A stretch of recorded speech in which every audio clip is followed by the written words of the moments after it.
Sveika tautā! Kā vienmēr ceturtdienās es esmu Rīgā, lai ienirtu Subaru pasaulē. Nu jā, Jāņus mēs esam forši sagaidījuši, iebraukuši pļavā. Nu, ja jums ir Subārs, gan jau arī izbraucāt no viņas. Bet tagad ir cits posms. Tagad ir atvaļinājuma laiks, jo tuvojās vasaras vidus. Mēs gribam aizbraukt tālu, redzēt neredzētas vietas, satikt sen neredzētus draugus.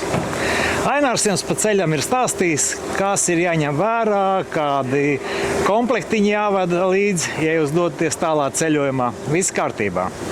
Bet pons visam ir tas, kad viņš tikko pats bija aizbraucis uz Eiropu. Un viņam notika ķibele. Viņš gandrīz vai palika tur patās uz ielas, un viņam nācās gandrīz vai ar evakātoru vilkt mašīnu apakaļ. Bet viņš ir gudrs čeks, viņš tika galā. Lai pats pastāsta, kā viņam tas izdevās. Sveiks, Ainār! Prieks tevi redzēt un prieks, ka tu atgriezies ar visu savu Subāru. Nu, čau! Kur tu nu biji? Ko labu redzēji?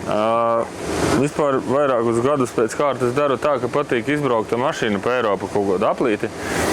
Jo braucot ar mašīnu, manuprāt, var redzēt nevis tikai kaut kādas nozīmīgas vietas, bet pa ceļam redzēt, kā dzīvo cilvēki, kā brauc tur, nezinu, piemēram, valstī, kur es biju, tur pēc arī zirga pajūgu var redzēt, kā brauc cilvēki. Kaut kādu vairāk lietas, kā uz vietas notiek, jā, jo savādāk, ja mēs aizbraucam uz turismu iecienētām vietām, mums tur parāda vai nu kaut ko vēsturisku, vai nu kaut ko modernu, kā tauta dzīvo, ņifigā nezina. Man tas patīk, tā kā izbraukt ar mašīnu. Bija aizbraucis līdz Ungārijai Balatona ezeram. Tā kā kopā tas aplis, ko es apbraucu, bija 3300 km, 4 cilvēki braucām ļoti feini.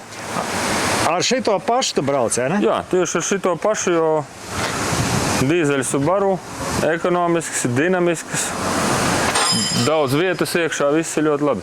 Kur tev vēl visi numuri ir mušām.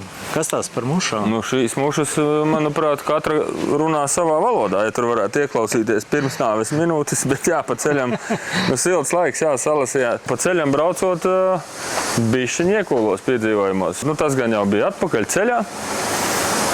Mašīnā izbraucot uz šosejas, temperatūra liela, 40 grādi ārā.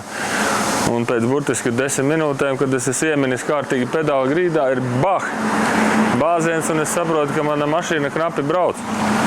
Tā mēs varam apskatīties, kas man notika, kā varētu būt vienkārši, ja tam visam atmet ar roku, un ko es izdarīju ar to, un kā es atbraucu atpakaļ 1400 km, kaut gan izpalīdzīgais slovāku šoferis teica, ka tur pēc 20 km ir nobraukt, sagaidi pirmdienu, sameklēs to detaļu. Bet es uzskatīju, ka var tomēr tikt galā saviem spēkiem. Tad apskatīsimies, ko tad darījām. Spriežot pēc tā, ka tu taisi haubi vaļā, tad tā problēma bija tur, jā? Pirmā mana ideja bija tāda, ka karsts laiks pēc pieredzes, gadus 10 atpakaļ man Itālijā mašīnai kondicionieris uzsprāga. Burtiski truba neizturēja spiedienu. Bet šī gadījumā tas bija saistīts ar gaisa padeves trubām, ar turbo spiedienu. Viena truba burtiski saplīsa, un tas turbo spiediens, ko pūst motorā iekšā, viņa pūta dabā. Bet gaisa mērītājs jau bija nolasījis, un attiecīgi man no muguras bija tāds mutulis melns. Jā. Tā kā vecs bembis. Un tad mazliet ar pirkstu parādīšu, mazliet kaut ko padarīsim. Kur es uzceļa, paņem no šādu plasmasiņu, nekas traks jau nav. Tad jau viņu šeit redz apakšā. Tā truba kur ir noizolēta ar kaut kādu materiālu. Es jau esmu sagatavojis, kādas viņas izskatās oriģināli. Kur šādas izskatās jau ar mazu defektu. Redz, kas notiek. Paskaties, kas tām trubām notiek, redzi? Jā. Šeit ir tas savilcējs nāk. Un man burtiski pa šo te līniju šitā te viss noplīs un truba nolido. Un nav aiz ko viņu pievilkt. Un liekas, kas te tāds? Nav jau nekur citur nekāda defekta, bet šeit viņš slēpjas tieši tur, kur viņu pievilk. Un tas man arī mazliet pievīla. Nu, ko es te darīju? Mēs to parādīsim, bet izņemu ventilatoru, noskrūvēju to trubu. Jā. Un tad attīsim, paskatīsimies, no kā tad es viņu uzmeistaroju. Tas bija tāda ideja uz ceļa. Nu, būs, nebūs. Paskatīsimies, kas no viņas palika pāri. Ainār, sanāk, kad tavā avārijas komplektā jābūt ir vēl trubām? Tad, kad es biju uz ceļa ar to saplīsušo trubu, es viņu noņemšu. Jā. Tad, kad es biju uz to trubu, es ļoti vēlējos, lai viņa būtu, jo es zināju, ka man mājās ir kādas 5. Jā, jo viņas ik pa brīdim saplīst. Paredzēt, kad viņa saplīsīs, var vai nevar, es teiktu, ka nevar. Jo man nebija neviena pazīme, kad viņa bija tur vai sākusi plīst, vai tautas valodā sakot, sākusi sulot. Nekā tam līdzīga. Vienkārši vienā labā brīdī bija bah un visi, bet tas saistīts tomēr ir ar lielo karstumu. Un tomēr to režīmu, kad tu ar to mašīnu brauc, ne jau 100 km/h, brauc jau 160, ja tu to ceļa apstākļi ļauj. Tā kā visā tavā stāstā visforšākais bija tas, ka tev bija šis čemodāniņš līdzi, ne? Tas gan jau skaties, ventilatoru es varēju izņemt, paskaties, tur sāk parādīties vairāk vietas tam visam. Man bija arī mazs skrūvgrieznīts, viss te ir, visu tu vari izdarīt, kur tu vari atbrīvot šo te trubu, burtiski. Jā. Nekāda problēma nav. Niansēs, protams, es vēl tur uzlaboju to konstrukciju, lai tā truba neskrietu prom no savas vietas, kur viņai vajadzētu. Bet tas viss ir tikai kaut kāda tehnikas pieredze vairāku gadu garumā. Jā. Tad es viņu vienkārši uztaisīju tā, lai viņi ir vairāk piespiesti pie turbīnas. Pasteidzoties notikumiem pa priekšu mazliet rekoru parādīt, es arī atvienoju turbīnai, lai viņa neregulē spiedienu. Būtībā es braucu atpakaļ ar mašīnu, kas ir aprīkota ar, var teikt, atmosfērisko motoru. Tas bija loģiski, jo es negribēju, lai to trubu būtu vēlreiz jālabo tajos 40 grādu karstumā. Man pat nevis tā truba vairāk uztrauca, kā man uztrauca atkal apstāties 2 stundas kaut ko ņemties, nosvīdis. Sieva ar bērniem izmisumā domā, vai tev es vispār mājās tiksim, bet man bija pārliecība, ka viss būs labi. Jā. Tāpēc pēc brīža parādīsim, kā tad izskatās tā truba, tad mēs viņu attīsim vaļā. Jā. Tu pastāstīji, kā ceļš izskatījās pa ceļam. Daudz mašīnas bija šādi kaut kādīgi apstājušās un bija problēmas tajā karstumā. Un vispār, ko nozīmē automobīlim šis te karstums? Tieši konkrēti tad atpakaļ ceļā, tādā dienā, kad mēs arī tikām līdz Latvijai atpakaļ, nobraucām mēs 1200 km. Nepārspīlējot, apmēram vidēji ik pēc 50 līdz 70 km, kāda mašīna stāvēja ceļa malā ar ieslēgtiem avārijas gaismām. Jā. Un tur bija sastopamas gan jaunas, gan vidēja vecuma, gan vecas. Un neviena nebija avarējusi. Visām bija kaut kas noticis. Tātad karstums noteikti to mašīnu moka vairāk. Karstais gaiss, lielāka slodze, saplīsušas riepas redzējām. Tas gan bija vairāk fūrām. Bet tādos apstākļos ļoti jāpadomā. Varbūt ir kaut kādas pauzes vairāk jāietur arī mašīnai. Mēs gan šī braucienā nepārspīlējot uztaisījām gan turpceļā vienu pauzi ar gulēšanu, ar visu nebija tā kā vienā laidā. Aizlaiž uz vienu galu un atpakaļ.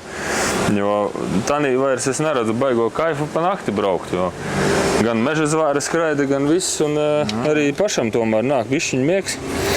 Un nemaz tik forši braukt nav. Tā, tu esi veikli noņēmis kaut ko? Jā, šī ir tā mans izgudrojums, kā var tikt mājās. Šādai viņai jāizskatās. Problēma ir šī te galā. Problēma ir šī galā, te mēs mazliet ieskatīsimies. Īstenībā, paldies. Nemāku pateikt slovāku valodā, bet šoferis, kas ceļa malā palīdzēja, es arvienmēr cenšos palīdzēt cilvēkiem. Starp citu arī pa telefonu, ja kāds kādreiz uz ceļa apstājās un Un, ir problēma tāda, ko darīt, vai varēs atbraukt, nevarēs atbraukt. Šādas tādas konsultācijas es varu sniegt pa telefonu. Protams, saprāta robežās es nevaru aktīvi piecelties un sākt runāt par tehniku. Jā. Bet varbūt kādreiz kaut kur ir iespēja apstāties un no rīta pieņemt lēmumu.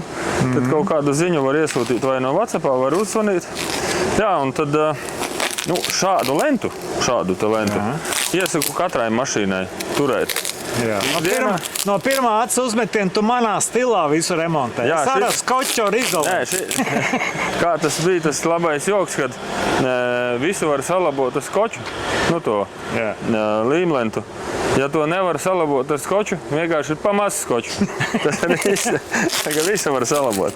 Jā, bet tikai šī lenta man droši vien, ka nebūtu palīdzējis, jo viņai jau ir tāds smalks tīkls, kas viņu tā kā padara par tādu stingru materiālu, stingrs, bet gaiss viņai izpūstos cauri. Mans izgudrojums uz vietas bija tāds, kad es no aptieciņas paņēmu līķautu. Jā, burtiski tas ir domāts, ja cilvēks jāapsedz, lai nav atzišana vai pārkaršana, tad es sapratu, ka šis taču ir termomateriāls. Jā. Viņš taču ir izturējis vispār bez problēmām. Viss kārtībā. Rekur, un tā ir tā pati avārijas vieta, un tu zini, arī tas, kad mēs kārtīgi to pielīmējam, tā kā būtībā tu redzi, ka var izlabot defektu, padarīt par atkal lietojumu, vismaz kaut kādā tādā, īslaicīgi. Manā gadījumā tas tomēr pat nebija īslaicīgi. 1400 km dažkārt cilvēki mēnešu laikā tikai nobrauc. Tu ar to visu šito te pasākumu spīdīgo atbrauc atpakaļ, jā? 1400 km. Jā, es atbraucu un redzu, ka viss ir izturējis. Bet svarīga nianse. Uzlabojām trubu, lai šeit nekas nekristu nost. Un atvienojām turbīnai regulācijas iespēja. Tas sanāk, kad es braucu ar tādu mierīgāku mašīnu. Es arī piedomāju, nekur es tā īpaši nedzinos. Ja man kaut kur vajadzēja ātrumu uzņemt, skaties, jo daba atļauj un es eju no kalna, tad es arī ieskrēju līdz 150, bet es baigi necentos kādu apdzīt, kādam kaut ko pierādīt. Man svarīgi bija nokļūt mājās. Es nokļuvu bez nevienas liekas apstāšanās šādi salabojumi. Kā es sapratu, tad tev bagažniekā ir parādījušies jauni priekšmeti. Jā, tas gan. Kā sacīt, jāsaka, mūžu dzīvo, mūžu mācies, un lai tev liels bagažnieks, jā? Tur vajag drīzāk domāt līdzi, ko tu tur vari ielikt, lai nav pārspīlēti kaut kādas kastes tur vai somas, ar ko tā tu darīsi, bet aptieciņi, protams, visiem ir ieteicams, tas ir gan pašam cilvēkam, un kā pierādījās, arī mašīnai šo to tur var atrast, arī galu galā šķēris, ar ko nogriezt. Šitā bija man otrā iespēja, domāju, ja neizturēs no alus buņģus taisīšu stiprinājumu. Šito es, labi, var turēt arī šāda bagažniekā, varbūt bezalkoholisko var izdzert kādreiz pa ceļam. Tas tā. Tas starp citu, tas pārpalikums no manas trubas, es viņu arī saglabāju, domāju, šitāds. Pierādījums, jā. Jā, ka nav nekāda te tukša muldēšana. Jā, bet šitā parastā saucamā MacGyverina šitā lenta ir nopērkama gandrīz visos veikalos. Palīdz daudzās situācijās. Esmu pat redzējis video, kur riepai mazs caurums, ka viņu satina priepu. Tas nav risinājums braukt uz Latviju, bet, piemēram, ja tev vajag aizbraukt aši uz kaut kādu netālu servisu, kur var salabot, bet tev nav ar ko aiznest. Viss palīdz. Aptieciņu, kā es redzams, esmu jaunu nopircis, jo es domāju, man vajag mašīnai atjaunot šo saturu, lai tā aptieciņa ir pilnvērtīga, lai man ir tas spīdīgais materiāls, jo viņi jau daudz kur izmantot. Izolācijas lente tas tāds krāšņumam. Puķes var sasiet un tā tālāk. Bet šādi tas stiprinājumi, ar ko var kaut ko pievilkt, nemaksā dārgi, bet vienmēr nodara. Un te neiet runa atkal tikai par vecām mašīnām vai nobrauktām. Atgadīties var jebkas, jebkurā vietā, jo vairāk jums būs līdzekļu, bez fanātisma, bez pārspīlējuma, bet tomēr padomāt, ar ko es varu pielīmēt, ar ko es varu kaut ko pievilkt, ar ko es skrūvēšu. Ja šīs lietas ir, tad tev jau ir kaut kādas opcijas. Ja tev šo lietu nav, tad tu vari tikai paļauties uz evakuātoru un Un varbūt kāds izpalīdzīgs cilvēks piebrauc ar šādu komplektu. No forši, ko mēs noslēgumā varētu ieteikt mūsu skatītājiem? Nu, es pa ceļam braucu un domāju, es noteikti iesaku visiem izmēģināt tomēr izbraukt ar mašīnu, tādu tālāku gabalu. Neieplānot šausmīgi kaut ko detalizēti, es tā nedaru. Es ieplānoju 2-3 pieturies punktus un apmēram laiku. Tas rada tādu brīvību, mazina satraukumu, cikos, kur jābūt. Var atcerēties to, ka Subaru ir viena no tām mašīnām, kuru var izvēlēties tādam ceļam, it sevišķi Outback, pavisam noteikti. Un dodoties ceļā, apskatieties, pārbaudiet mašīnu. Ja pašam nav ideja vai iespēja, brauciet pie mums, pārbaudīsim, ieteiksim, varbūt kaut kas ir jāpielabo. Kā redzams, visu paredzēt tehnikā nav iespējams, bet procentuāli samazināt to iespēju, ka kaut kas tev notiks pa ceļam tāds nelabojams, tomēr ir. Tā kā laipni lūgt uz servisā. Un arī, ja interesē kāds Subaru, noteikti varat piezvanīt, painteresēties. Šādi tādi auto ir pieejami. Jā, varbūt, ja jums nav auto, tad tiešām paņemt vienu Subaru un doties tālā ceļojumā. Forši, ka tu izkūlies no situācijas, ka tu atbrauc ar to pašu Subaru. Un, cerēsim, ka jums ceļā viss ies labi.